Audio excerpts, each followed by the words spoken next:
Hello everyone, तो कैसे हैं आप सब। आई होप आप सब अच्छे होंगे। स्वागत है आप सभी का आपके अपने चैनल जुनून पढ़ाई का में। हम लोग जो आर ओ री एग्ज़ाम होना है उसके लिए हिंदी के फुल लेंथ टेस्ट देख रहे हैं। आज ये टेस्ट नंबर 3 है। अगर आप लोगों ने प्रीवियस वीडियोस नहीं देखा तो उन्हें ज़रूर देख लीजिए।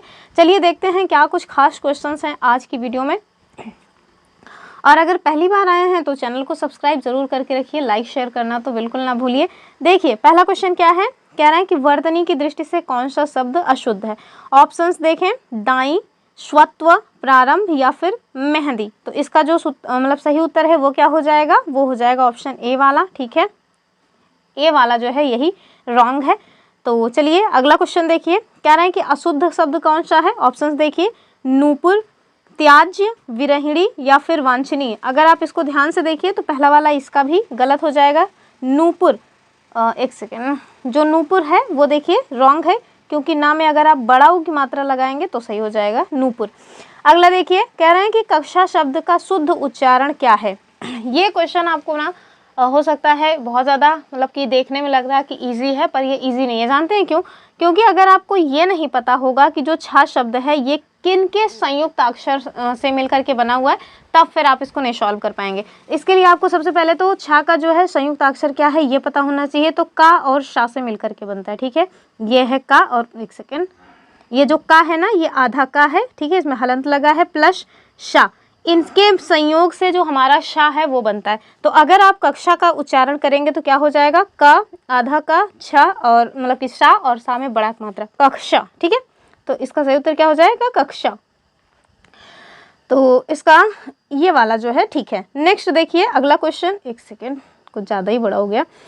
क्वेश्चन नंबर नेक्स्ट आपसे क्या कह रहे हैं कि नीचे दिए गए वाक्य के सही वाक्य भेद को पहचानिए। और चलिए देखिए क्या कह रहे हैं, राम पढ़ रहा है परंतु रमेश सो रहा था। तो ये किस टाइप का वाक्य है ये आपको बताना है। ऑप्शन देखें, आज्ञावाचक, बिल्कुल नहीं, कोई आज्ञा वगैरह यहाँ नहीं दी जा रही है। दूसरा कह रहे हैं मिश्र वाक्य, संयुक्त वाक्य या फिर सरल वाक्य। तो इसका जो सही उत्तर है वो क्या हो जाएगा, संयुक्त वाक्य। ठीक है, नेक्स्ट देखिए क्वेश्चन नंबर 5। क्वेश्चन नंबर 5 आपसे कह रहे हैं कि निम्न विकल्पों में से उस विकल्प का चयन कीजिए जो दिए गए वाक्य के अनुसार वाक्य भेद का सही विकल्प हो। कह रहे हैं कि मैंने आज घर की सफाई नहीं की। तो किस टाइप का वाक्य है ये, संकेतवाचक, संदेहवाचक, निषेधवाचक या फिर विधानवाचक। तो ये जो है निषेधवाचक, देखिए नहीं की, नहीं आया हुआ है, इस वजह से ये निषेधवाचक वाक्य है। क्वेश्चन नंबर 6 देखिए, कह रहे हैं कि निम्न विकल्पों में से संयुक्त वाक्य को पहचानिए। ऑप्शंस क्या हैं, हमने पानी बरसता हुआ देखा और घर में शरण ली। दूसरा, जब तुम लौट कर आओगे तब मैं आऊँगा, आज हिंदी की कक्षा नहीं होगी, पिताजी पुस्तक पढ़ रहे हैं। तो इसका जो सही उत्तर है वो क्या हो जाएगा, पहला वाला ही सही है। ठीक है, यानी कि हमने पानी बरसते हुए देखा और घर में शरण ली। तो और जो है ना ये इन दोनों सेंटेंसेस को आपस में जोड़ रहा है, यही कारण है कि ये संयुक्त वाक्य का एग्जाम्पल है। अगला क्वेश्चन देखिए, क्वेश्चन नंबर 7 कह रहे हैं कि दिए गए विकल्पों में से बादल का समानार्थी शब्द कौन सा है। ऑप्शंस देखिए, अंबुज, नीरज, जलज या फिर अम्बुद। तो इसका जो सही उत्तर है वो क्या हो जाएगा, तो बादल का समानार्थी हो जाएगा अम्बुद। अगर यही अंबुज होता तो क्या होता, तो यहाँ पे देखिए पहले वाले में है भी, तो पहला वाला अंबुज मतलब क्या होता है, ये हो जाएगा कमल। ठीक है, आगे देखिए जलज भी जो है क्या है, तो जलज का मतलब भी कमल ही होता है, नीरज का मतलब भी कमल होता है। आगे देखिए क्वेश्चन नंबर नेक्स्ट कि इनमें से एक शब्द जो बैल का पर्यायवाची नहीं है उसे चयनित कीजिए। और हाँ, इसका अगर आप डिटेल एक्सप्लेनेशन चाहते हैं तो हमारा टेलीग्राम चैनल ज्वाइन करके रखिए, वहाँ पे इसकी पीडीएफ आपको ऑलरेडी दे दी गई है। 144 पेज की ये पीडीएफ है, तो आप उसी को डाउनलोड करके आराम से देख सकते हैं।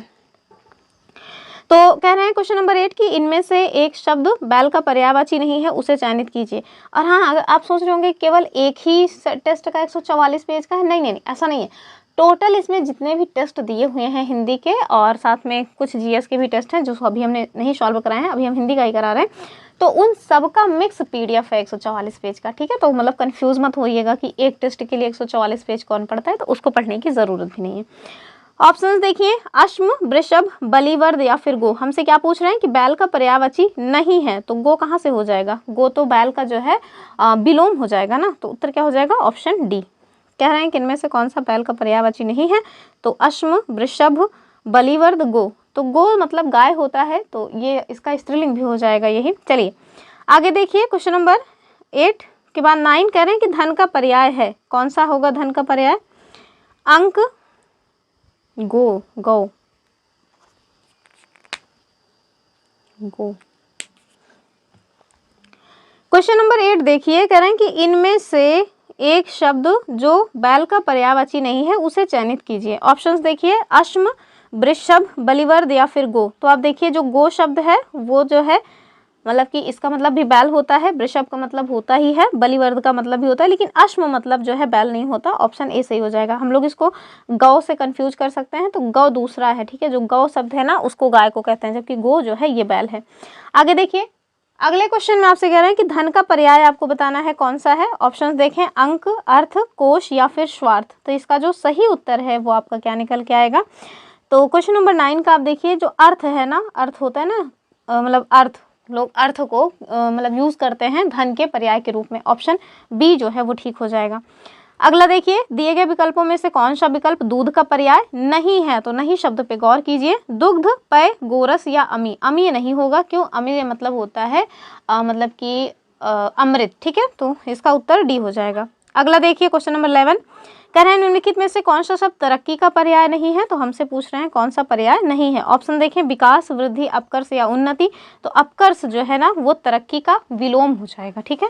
तो उत्कर्ष का विलोम होता है अपकर्ष। तो उत्तर क्या हो जाएगा? Option C. बाकी सब तो ठीक ही है। क्वेश्चन नंबर 12 देखिए कि निम्नलिखित में से कौन सा शब्द अभिलाषा का पर्यायवाची है। ऑप्शंस देखें, वन, इच्छा, विपिन या फिर दाव। तो अभिलाषा का हो जाएगा इच्छा, यानी कि option B is the correct answer of this question. Next question देखें, कह रहे हैं दिए गए विकल्पों में से जंगल का समानार्थी शब्द कौन सा है। ऑप्शन देखिए, सुनसान, अरण्य, कस्बा या फिर नगर। तो जंगल का होता है कानन, अरण्य, ठीक है। ऑप्शन बी जो है वो ठीक हो जाएगा। गंगा का पर्यायवाची कौन सा नहीं है, नेक्स्ट क्वेश्चन में पूछ रहे हैं। तो भगीरथी, सुरसरी, अवतरणी और साथ में है मंदाकिनी। तो क्वेश्चन नंबर 14 का आप देखिए सही उत्तर क्या हो जाएगा? अवतरणी। बाकी सारे गंगा के पर्यायवाची हैं। नेक्स्ट क्वेश्चन देखिए, अगले क्वेश्चन में हमसे कह रहे हैं कि कौशल का पर्यायवाची नहीं है। ऑप्शन देखें, दक्षता, कुशलता, अभ्यागत या फिर पटुता। तो क्वेश्चन नंबर 15 का जो सही उत्तर है वो सी वाला हो जाएगा, यानी कि अभ्यागत। तो अभ्यागत जो है अभी प्लस आगत से मिलकर के बना हुआ है शब्द है, और ये कौशल का पर्यायवाची बिल्कुल भी नहीं है। नेक्स्ट क्वेश्चन, क्वेश्चन नंबर 16 कह रहे हैं क्रोध शब्द का पर्यायवाची कौन सा है। ऑप्शन देखें, संताप, अमर्ष, वैमनस्य या फिर भीति। तो क्रोध का जो सही मतलब कि पर्यायवाची हो जाएगा वो हो जाएगा Amarsh. Option B is the correct answer. Next देखें, कह रहे हैं दशरथ के प्राण राम के लिए आकुल थे। वाक्य में शुद्ध विशेष्य कौन सा है, सॉरी मुख्य विशेष्य कौन सा है। तो दशरथ के प्राण राम के लिए आतुर थे, इसमें जो मुख्य विशेष्य है उसकी बात की जा रही है। अगर आप ध्यान से देखेंगे तो इसमें जो मुख्य विशेष्य है वो क्या हो जाएगा? ऑप्शन नंबर मतलब ऑप्शन तो देख लीजिए, दशरथ, राम, प्राण या फिर आकुल। क्या हो जाएगा? प्राण, ठीक है। तो प्राण है उसी के बारे में बातें की जा रही हैं। किसके प्राण? तो दशरथ के प्राण किसके लिए आतुर थे? राम के लिए आतुर थे। तो जो मुख्य विशेष है इसमें वो राम हो जाए, सॉरी प्राण हो जाएगा। अगला देखिए, कह रहे हैं कि वह कृशकाय व्यक्ति दौड़ने लगा। इसमें विशेष शब्द क्या है? तो कृशकाय ये तो समझ आ रहा है कि विशेषण है, व्यक्ति और दौड़ने लगा। तो जाहिर सी बात है कि इसमें क्या हो जाएगा? जो व्यक्ति शब्द है ना उसी की विशेषता बताई जा रही है कि वो एकदम विशालकाय, कृशकाय है, दौड़ रहा है। तो विशेषण जो है वो विशेष शब्द हो जाएगा व्यक्ति। कृशकाय जो है वो हो जाएगा विशेषण, ठीक है। क्वेश्चन देखिए, क्वेश्चन नंबर 19 क्या कह रहे हैं? निम्नलिखित शब्दों में से विशेष कौन सा है। तो हमें विशेष बताना है। विशेष वही है जिनकी विशेषता बताई जाती है। ऑप्शन देखें, आकाशी, तो ये तो विशेषण है, आकाश, और आराध्य या आश्रित। तो आराध्य और आश्रित ये सभी भी विशेषण हो जाएंगे। जैसे जो आश्रित है ना वो आश्रय का विशेषण हो जाएगा। आराध्य जो है आराधना का जो है मतलब कि क्या हो जाएगा? विशेषण हो जाएगा। लेकिन आकाश देखिए, आकाश जो है वो विशेष शब्द है, अगर इसका विशेषण करेंगे तो आकाशी होगा। तो उत्तर क्या हो जाएगा? Option B. क्वेश्चन नंबर 20 में क्या कह रहे हैं? कमीज का रंग नीला है, इसमें आपको विशेष की पहचान करनी है। तो जिसकी विशेषता बताई जाएगी वही होगा विशेष। तो आप देखिए, रंग जो नीला है वो किसकी विशेषता है? तो कमीज का। तो जाहिर सी बात है कि इसमें जो विशेष शब्द है वो हो जाएगा अपना कमीज, यानी कि ऑप्शन सी। नेक्स्ट देखिए, कह रहे हैं कि चाय फीकी है। इस वाक्य में फीकी किस प्रकार का विशेषण है? परिमाणवाचक, सार्वनामिक, गुणवाचक या फिर संख्यावाचक। तो इसका जो सही उत्तर है वो क्या हो जाएगा? ये हो जाएगा गुणवाचक, ठीक है। तो फीका है, मीठा है, तीखा है, कड़वा है, खट्टा है, ये सब क्या है? गुण बता रहे हैं किसी चीज़ के, ठीक। अगला देखिए, अब ऐसा नहीं है कि अगर किसी चीज़ का अवगुण बताया जाएगा तो गुणवाचक नहीं होगा, नहीं, वो भी गुणवाचक विशेषण ही होगा। चाहे गुण बताया जाए चाहे अवगुण बताया जाए, वो सभी गुणवाचक विशेषण के ही अंतर्गत आ जाते हैं। अगला देखिए, कह रहे हैं कि दूध मीठा है, इस वाक्य में मीठा किस प्रकार का विशेषण है। अभी ऊपर बता के आ रहे हैं मीठा, तीखा, खट्टा, ये सभी गुणवाचक विशेषण है, ऑप्शन बी वाला। अगला देखिए क्वेश्चन नंबर 23, और इसमें कह रहे हैं कि अच्छे बच्चे कभी झूठ नहीं बोलते हैं, इस वाक्य में जो अच्छा शब्द है ना वो किस प्रकार का विशेषण है। तो जाहिर सी बात है ये भी गुणवाचक विशेषण ही हो जाएगा। क्वेश्चन नंबर 24 देखिए, कह रहे हैं इनमें से कौन सा शब्द विशेषण नहीं है। तो जो विशेषण विशेष होते हैं हम इसको कैसे पहचानते हैं, तो शब्द में यूज़ करके, शब्द यूज़ करने का मतलब है वाक्य बना करके। देखिए कह रहे हैं कि इनमें से कौन सा शब्द विशेषण नहीं है, ये आपको बताना है। काला, तो काला तो अपने आप में ही काला घोड़ा, तो ये तो हो जाएगा, ठीक है। काला घोड़ा ही नहीं होता, काली गाय भी होती है, काला का मतलब कि शर्ट भी हो जाएगा। तो पहला वाला तो गुणवाचक विशेषण है, तो ये तो नहीं होगा इसका उत्तर। तुम, शांत और आगामी, तो इसका जो सही उत्तर है वो देखिए तुम हो जाएगा। क्यों? क्योंकि ये एक सर्वनाम शब्द है, तो सर्वनाम है तो विशेषण थोड़ी ना हो जाएगा, तो इसका उत्तर बी वाला हो जाएगा। शांत जो है व्यक्ति, तो शांत व्यक्ति, शांत क्या हो जाएगा, विशेषण हो जाएगा। आगामी परीक्षा, तो जो आने वाली परीक्षा है 27 मतलब कि जुलाई को, तो आगामी परीक्षा, तो आगामी शब्द क्या है, परीक्षा की विशेषता बता रहा है कि हाँ आने वाला है, तो इस वजह से ये सभी विशेषण हो जाएंगे। जबकि जो तुम शब्द है ना वो क्या हो जाएगा, विशेष्य शब्द हो जाएगा, वो भी कैसा, सर्वनाम। अगला देखिए, कह रहे हैं कि कंठ का विशेषण क्या होगा। ऑप्शन देखें, कंठी, काठी, कंठक या फिर कंठ्य। 25 नंबर का जो सही उत्तर है वो डी वाला हो जाएगा, यानी कि कंठ्य। अगला देखिए, अग्नि का विशेषण क्या होगा, तो इसका हो जाता है आग्नेय, ठीक है, आग्नेय। क्वेश्चन नंबर 26 का उत्तर बी हो जाएगा। क्वेश्चन नंबर 27 देखिए कि निम्नलिखित तद्भव तत्सम युग्मों में से कौन सा सही सुमेलित नहीं है, तो हमें रॉन्ग बताना है, ठीक है। क्या आपको करना है, देखना है कि तद्भव और तत्सम आपस में सही सुमेल है कि नहीं, और दो तरीके से आता है, एक तो तत्सम तद्भव सही है कि नहीं ये भी पूछ लेते हैं, और दूसरी बार कभी कभी गलती इस तरह से कर देते हैं कि तद्भव और तत्सम कह रहे हैं तो कोई एक ऐसा ऑप्शन कर देंगे जिसमें तत्सम पहले कर देंगे और बाद में तद्भव कर देंगे, तो वो भी गलत हो जाएगा। चलिए देखिए, अदरक, आर्द्रक, तो ये तो ठीक है, दोनों कंडीशन फुलफिल हो रही। दूसरा कह रहे हैं अनाड़ी का अनार्य, तो इसमें भी दोनों ही कंडीशन फुलफिल हो रही है। तीसरा देखिए अमी का अमृत, ये भी, इसमें भी तीनों ही कंडीशन जो है आप देखेंगे तो फुलफिल हो रही है। लेकिन जो मतलब डी वाला है कि अपना का आत्म, यही वाला गलत हो जाएगा, तो इसका उत्तर डी हो जाएगा। चलिए अगला देखिए, क्वेश्चन नंबर 28 कह रहे हैं कि निम्नलिखित में से अर्ध तत्सम शब्दों को पहचाना, यानी कि आधा तत्सम है, पूरी तरह से तत्सम नहीं है। ऑप्शन देखें, दैव, पंख, अक्षर या फिर बच्चा, तो इसका जो सही उत्तर हो जाएगा ये हो जाएगा अक्षर, ठीक है। क्यों? क्योंकि ये अक्षर जो है ऐसे लिखा जाता है, यानी कि थोड़ी सी प्रॉब्लम हुई है, बाकी ये तत्सम शब्द ही है। चलिए अगला देखिए, क्वेश्चन नंबर 29, निम्नलिखित में से तद्भव शब्द जो अटारी है इसका तत्सम क्या हो जाएगा, तो इसका हो जाता है अट्टालिका। लेकिन ध्यान क्या रखना है कि किस तरह से ये वर्तनी लिखी जाती है, तो ऐसे लिखी जाती है अट्टालिका, और अगर आपको कहीं इस तरह से लिखा रहे ना तो भी सही माना जाएगा, उसको गलत मत कर दीजिएगा, ठीक है। तो अट्टालिका इस तरह से भी लिखा जाता है, अट्टालिका। चलिए कह रहे हैं कि निम्नलिखित में से कौन सा शब्द तत्सम है। ऑप्शन देखिए, आज, आंख, अग्र या आग, तो जिसको पढ़ने में थोड़ा सा हमारी जबान लड़खड़ाती है सामान्यतः वो तत्सम होते हैं, तो अग्र देखिए ये तत्सम हो जाएगा। अगला क्वेश्चन देखिए, कह रहे हैं कि अमी शब्द का जो तत्सम रूप है वो क्या हो जाएगा, तो अमी, अमी मतलब क्या होता है, अमृत होता है। अगर आप इसके तत्सम की बात करें तो क्या हो जाएगा, अमृत, ऑप्शन बी, ठीक है। नेक्स्ट देखिए, तत्सम शब्द कौन सा है ये आपको बताना है। पृष्ठ, माता, आंचल या काट, तो आंचल मैंने आपको बताया कि चंद्र बिंदु वाले सामान्यतः मतलब कि तत्सम शब्द नहीं होते हैं, क्या होते हैं, तद्भव होते हैं। तो तत्सम शब्द इसमें आपको पहचानना है, तो माता का मातृ हो जाएगा तत्सम, तो ये भी नहीं होगा। काठ का जो है काष्ठ होगा। देखिए पृष्ठ शब्द जो है ना वो तत्सम हो जाएगा, ऑप्शन मतलब ए जो है वो ठीक है। क्वेश्चन नंबर 33 देखिए, कह रहे हैं अखरोट शब्द का जो तत्सम है वो क्या होगा, तो अखरोट का आपको तत्सम शब्द जो है वो बताना है। ऑप्शन देखिए, अक्षवाट, बिल्कुल नहीं, अक्षोट, अखरोट या फिर असरोट, सब तो हमने गलत काट दिया, सॉरी फॉर दैट। तो अखरोट जो शब्द है ना इसका आपको तत्सम बताना है, क्या हो जाएगा, अक्षोट, ऑप्शन बी। नेक्स्ट देखिए, कह रहे हैं अंगीठी का जो तत्सम शब्द है वो क्या हो जाएगा। ऑप्शन देखिए, अग्निका, बिल्कुल नहीं, ओहो बड़ा कठिन सा लिखा हुआ है ना, अनिष्ठिका, फिर अग्निष्ठिका या अग्निष्ठिकी, तो जाहिर सी बात है सी वाला एकदम ठीक है, ठीक है। और हाँ, इसको कैसे लिखा जाता है ये भी देख लीजिए, क्या पता कल को वर्तनी ही पूछ ले। देखिए सपोज दैट यही चारों वर्तनी दे दें और आपसे कहते हैं चलो इसका शुद्ध रूप बताओ कौन सा होगा, तो ध्यान से देख लीजिए, अग्निष्ठिका हो जाएगा। 35 देखिए, कह रहे हैं दिए गए शब्दों में से एक तत्सम शब्द है, उन्हें चिन्हित करिए। तो इसमें कौन सा तत्सम है वो आपको बताना है। पोथी, तो पोथी पढ़ पढ़ जग मुआ, पंडित भया न कोय, ढाई अखर प्रेम का पढ़े जो पंडित होए। किसका दोहा है आप मुझे कमेंट करके बताइएगा। फिर देखिए पानी, घर या फिर अन्न, क्या पूछ रहे हैं आपसे कि कौन सा एक तत्सम है वो आपको बताना है। तो चलिए देख लेते हैं ऐसा क्या है।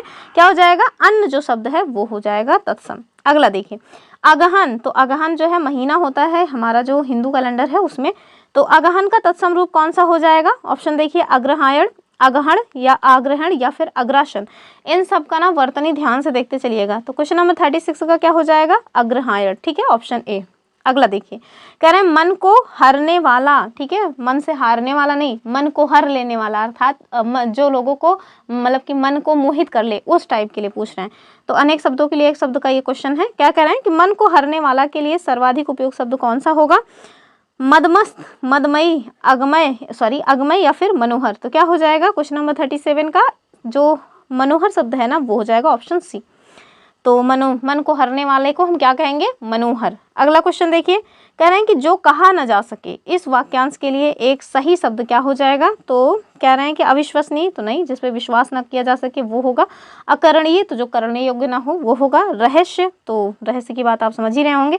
अकथनीय, उत्तर क्या हो जाएगा 38 का, अकथनीय, ऑप्शन डी।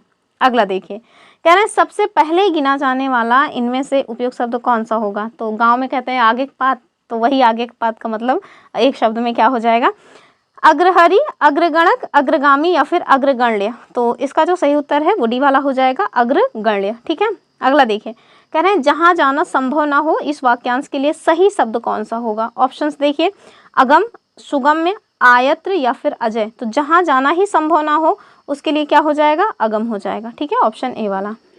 आगे देखिए क्वेश्चन नंबर 41, इनमें से जो जानता ना हो, इनमें से जो न जानता हो, इसके लिए उपयुक्त शब्द क्या है, ज्ञानी, अज्ञ, अज्ञेय या फिर अज्ञानी। तो अज्ञेय, अज्ञेय का पूरा नाम पता है कि नहीं आपको, एकदम मतलब बड़ा सा है। तो क्वेश्चन नंबर 41 का क्या हो जाएगा, अज्ञ हो जाएगा। तो जो ना जानता हो उसके लिए जो शब्द होता है वो होता है अज्ञ। नेक्स्ट क्वेश्चन देखिए, कहना है जो पीने योग्य नहीं हो, इस वाक्यांश के लिए सही शब्द कौन सा है। ऑप्शन देखें नापेय, जहर, अपेय या फिर अमृत। तो पीने योग्य नहीं है तो जाहिर सी बात है अपेय हो जाएगा, ऑप्शन सी वाला। क्वेश्चन नंबर 43, जो ना जाना गया हो, इस वाक्यांश में सही शब्द कौन सा होगा। तो जिसे जाना ना गया हो। ऑप्शन देखें अज्ञात, ज्ञात, अनजान या फिर न जान। 43 का क्या हो जाएगा, अज्ञात। ठीक है, आगे देखिए, तो जो पढ़ा ना गया हो, इस वाक्यांश के लिए सही शब्द कौन सा हो जाएगा, अपठित, आस्तिक, जटिल या फिर अपठनीय। तो 44 का जो सही उत्तर है वो हो जाएगा अपठित। ठीक है, तो अपठित गद्यांश आता है ना, जिसे आपने पहले नहीं पढ़ा है, अचानक से आपको एग्जाम में दिखेगा। इसमें नहीं आता है, यूपीएस मतलब पीसीएस में आता है। आपने उसको कभी पढ़ा नहीं है, आपको अचानक से एग्जामिनर पूछेगा और चल के उसी में से जो क्वेश्चन पूछा गया है वो आपको बताना पड़ेगा। तो इस तरह के जो गद्यांश हैं वो क्या कहलाते हैं, वो कहलाते हैं अपठित गद्यांश। ठीक है, आगे देखिए कि जिसकी आशा न की गई हो, इसके लिए उपयुक्त शब्द कौन सा है। ऑप्शंस देखिए अप्रत्याशित, प्रत्याशित, अपेक्षित या फिर इनमें से कोई नहीं। तो जिसकी आशा ना की गई हो उसके लिए जो शब्द यूज होता है वो होता है अप्रत्याशित। अब इसमें ठीक से दिख नहीं रहा, इस वजह से मैं आपको बता दे रही हूँ कि किस तरह से इसकी वर्तनी होगी, अप्रत्याशित। ठीक है, इस तरह से लिखा जाएगा क्योंकि ये थोड़ा कठिन से शब्द हैं और आपसे वर्तनी में भी पूछे जा सकते हैं। चलिए आगे देखिए, मैं सोच रही हूँ कि कुछ वर्तनी से संबंधित और कुछ जो है मतलब कि विशेषण विषय से संबंधित अगर आप लोग कहेंगे तो सेपरेट वीडियो बनाएंगे, मतलब जिसमें 100-200 करके मतलब शब्द एक एक का सेक्शन दिया रहेगा। जैसे कुछ लगभग 100 क्वेश्चंस नहीं, वैसे ही शब्द ही बता दें आपको जो मतलब हमेशा एग्जाम में पूछते हैं, शुद्ध शब्द या फिर मतलब कि पर्यायवाची, विलोम, इस तरह की अगर आप कहिएगा तो, वरना तो फिर नहीं। कह रहे हैं कि ज्ञात या कल्पित तथ्यों के आधार पर लिया गया निर्णय, इनमें से उपयुक्त शब्द क्या होगा। ऑप्शंस देखिए, कह रहे हैं अपठित, अनुमोदन, अध्याहरण या फिर परिकल्पना। तो 46 का सही उत्तर क्या हो जाएगा, अध्याहरण।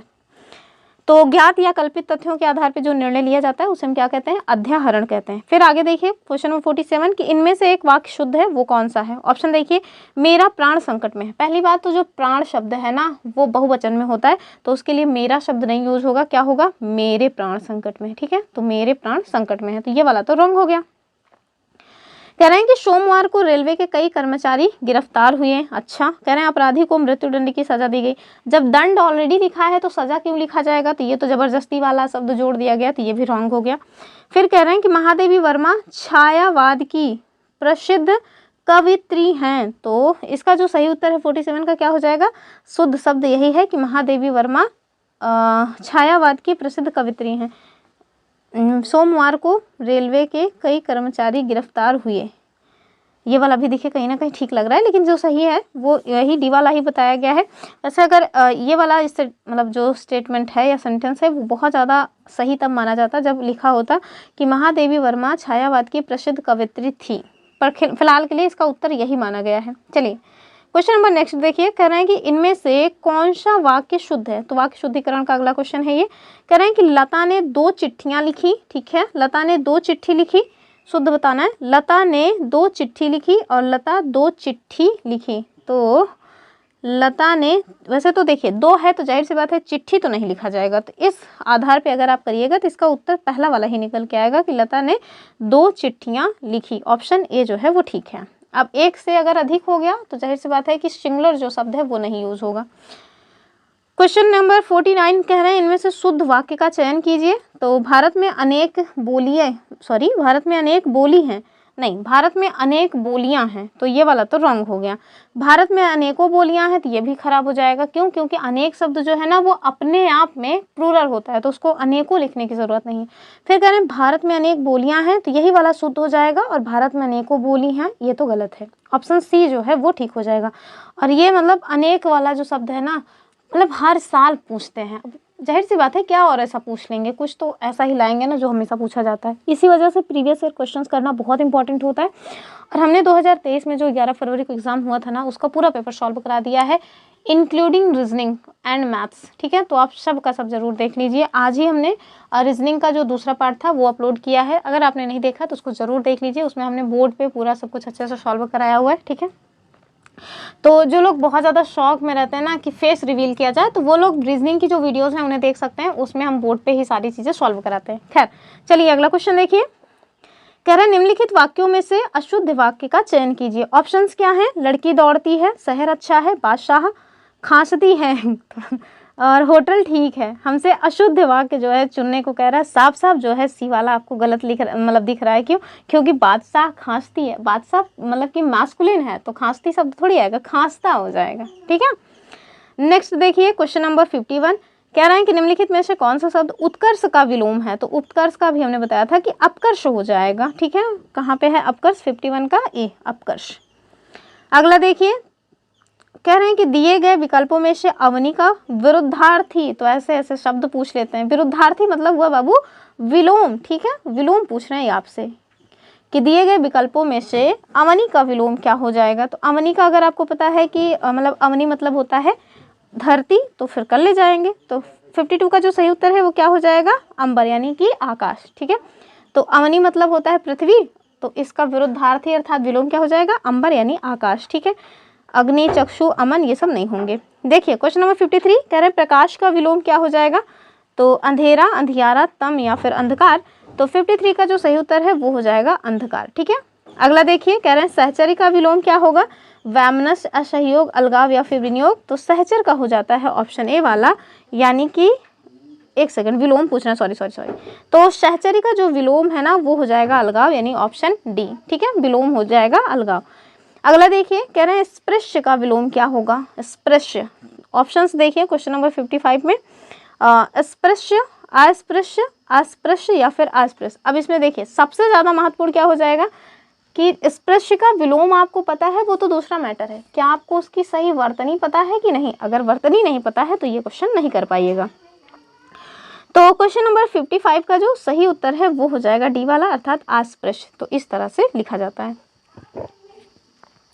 हमारे संविधान में अनुच्छेद 17 है और उसमें ना अस्पृश्यता के अंत की बात की गई है। मोस्ट फेवरेट आर्टिकल है एग्जामिनर्स का। चलिए कह रहे हैं कि क्वेश्चन नंबर 56 में बताइए कि साधु का विलोम क्या हो जाएगा? साधुनी, सन्यासिनी, साध्वी या फिर असाधु। साधु का विलोम हमसे पूछ रहे हैं, तो साधु का क्या साधुनी हो जाएगा या साध्वी हो जाएगा? चलिए देखते हैं।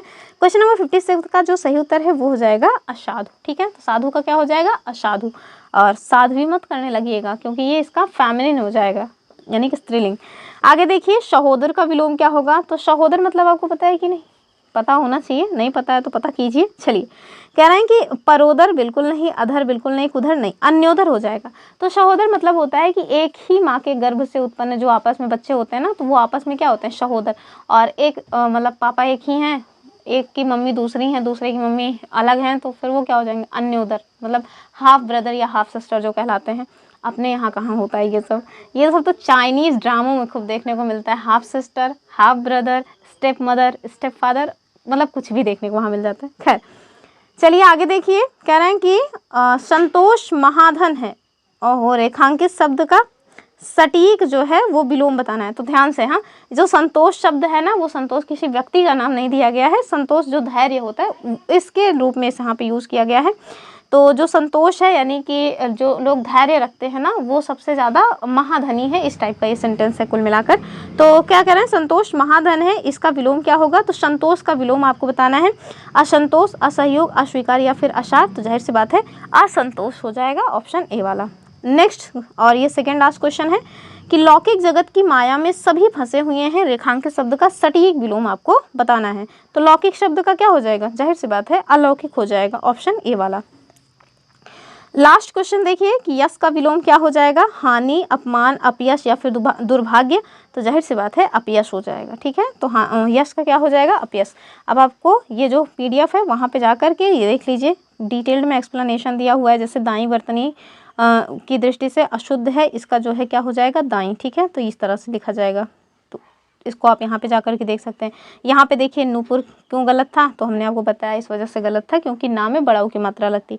यहाँ कक्षा का जो उच्चारण है ऐसे हुआ है, मैंने बता दिया कि का जो है और शा दोनों से मिलकर के बनता है हमारा छा। फिर से देख लीजिए, ये बहुत बार पूछा है हमारे अपर प्रीलिम्स ने। आधा का और जो पेटी चरौना सा है ना, इससे मिलकर के क्या बनता है, शा, छतरी वाला छा। ठीक है, फिर आगे देखिए अगले में कि जो राम पढ़ रहा था परंतु रमेश सो रहा था, ये संयुक्त वाक्य था। इधर फिर देखिए अर्थ की दृष्टि से जो वाक्य के भेद वगैरह हैं वो शब्द दिए हैं। यहाँ देखिए आगे दिए हैं, हमने पानी बरसता हुआ देखा और घर में शरण ली, ये संयुक्त वाक्य है। तो मतलब बहुत डिटेल में आपको इसकी जो व्याख्या है वो मिल जाएगी। जो बादल का समानार्थी है अम्बुद है, अम्बुद, जलज, नीरद, ये सब मतलब कि किसके, तो कमल के पर्यायवाची हैं। हमने एक्सप्लेन किया है लेकिन बहुत कम एक्सप्लेन किया है, तो आप इसको डिटेल में यहाँ पे जाकर के एक्सप्लेनेशन देख सकते हैं। ठीक है, तो बहुत ज़्यादा एक्सप्लेनेशन मतलब कि बहुत ज़्यादा पेजेस का नहीं है, थोड़ा ही है।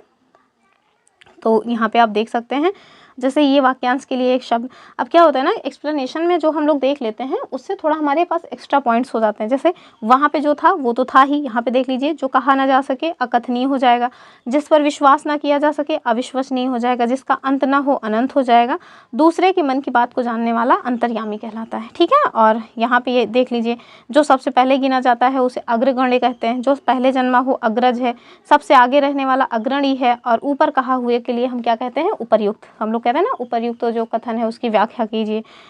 तो इस तरह से आप जा करके क्या कर सकते हैं, जो इसका मतलब कि एक्सप्लेनेशन है उसको अच्छे से पढ़ करके और अपनी तैयारी में और ज़्यादा धार दे सकते हैं। यहाँ पे देखिए वाक्यांश के लिए एक शब्द जो दिया है ये इंपॉर्टेंट है कि जो पीने योग्य ना हो उसको हम अपेय कहते हैं, जिसकी हंसी उड़ाई जाती है यानी कि किसी की हंसी उड़ाना वो उपहास है, कम जानने वाला अल्पज्ञ, ये ऑलरेडी पूछा जा चुका है, किसी कार्य में दखल देना तो हस्तक्षेप करना। ठीक है, तो इस तरह से आप जा करके वहाँ पे इसको पढ़ सकते हैं। खैर चलिए, ये रही आज की अपनी वीडियो। आई होप आपको वीडियो पसंद आई होगी, और अगर वीडियो पसंद आई है तो लाइक शेयर करना ना भूलें, चैनल को सब्सक्राइब ज़रूर करके रखिए, और एक प्यारा सा कमेंट भी कर दिया करिए, और पूरी वीडियो देखा करिए। हालांकि अभी आप हो सकता है बहुत सारे लोग ऐसे होंगे जो यहाँ तक पहुँचे ही नहीं होंगे। खैर चलिए, फिर मिलेंगे अपनी अगली वीडियो में, और रीजनिंग वाला सेक्शन ज़रूर देख लीजिएगा। तब तक के लिए नमस्कार एंड जय हिंद।